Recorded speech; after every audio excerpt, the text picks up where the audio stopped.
When I committed to spending 8 weeks in Quetzaltenango, Guatemala this summer, I was terrified. At one point, I was so nervous about the trip that I seriously considered not even going. It all felt impossibly overwhelming. Little did I know that 8 weeks after flying into the Guatemala City airport, practically shaking with nerves, I would be leaving a place and people that truly felt like home. I stayed with a host family, and it was this family that deeply touched my heart. Glendy, 26 years old, is my host mother. She has 2 children, 6-year-old Justin and 5-month-old Zoe. 16-year-old Gregoria lives with Glendy and works as a maid, nanny, cook of sorts. Glendy's mother, Doña Ana, also lives in the house. Walking into Glendy's home for the first time was a surreal experience. I sat down at the table and tried to wrap my mind around the fact that I was here. As I awkwardly tried to make conversation in broken Spanish, Justin ran up to me and asked to play ball. We rolled the pelota back and forth on the kitchen floor for what felt like hours, communicating in smiles, laughter, and cheers. After a while, Justin asked me to pick him up. I swung him around, his giggles echoing off the tile floor. The radio was playing, so I started to dance around with him in my arms. He eventually laid his head on my shoulder and fell asleep. Little snapshots of moments over those 8 weeks come back so vividly, both joyous memories and uncomfortable ones. I can see Justin bolting down the stairs and down the little alley as I get home from work, leaping into my arms. I remember dancing in the kitchen with Doña Ana while making huevos, frijoles, y plátanos con queso, and teasing each other to no end. I see Justin climb up next to me in bed as I'm reading, having grabbed one of my books for himself and making up his own story. I remember gossip in Glendy's room and football in the garage. I hear Glendy absolutely belting the song, Yo soy una mujer, at the top of her lungs. I see the woman sitting on my bed, shaking and in tears, too scared to go back into her own room because of a particularly violent argument with her husband. I remember Doña Ana's arm in mine, trekking through the market together.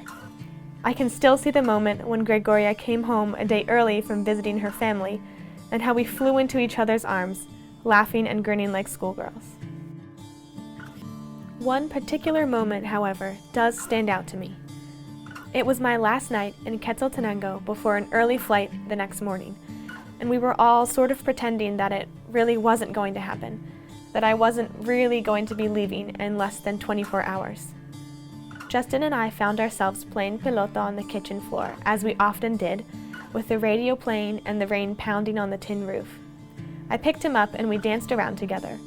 He rested his head on my shoulder, as he had done on my first day. But this time it was different. It was a goodbye.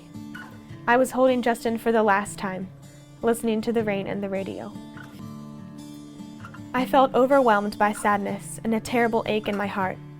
What was I going to do without this wonderful little boy in my life? He tightened his arms around my neck, and I caught his reflection in the glass cabinet and saw little tears dripping down his cheeks. I just held him tighter, and we swayed to the music and the rain until it was time for dinner. It seems impossible to me how much of an impact these women, this family, had on me. And yet, it feels equally impossible that I had somehow lived without them for 20 years of my life. How could I have known, exactly 8 weeks before, how much I would grow to love the little boy in my arms? How could I have known, when committing to those 8 weeks, feeling terrified, that I would be twice as terrified to leave the family I had come to care about so deeply? Eres el regalo que nunca pedí, la porción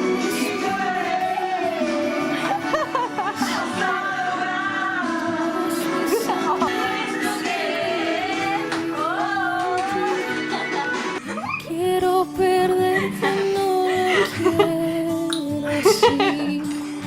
Te dejé tan sola sin ti.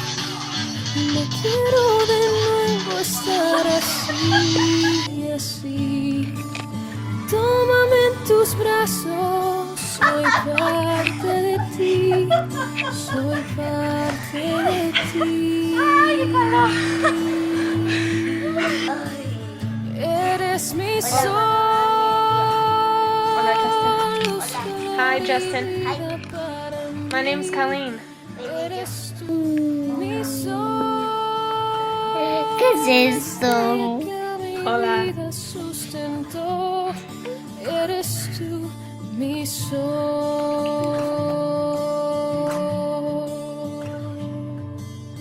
Qué bueno.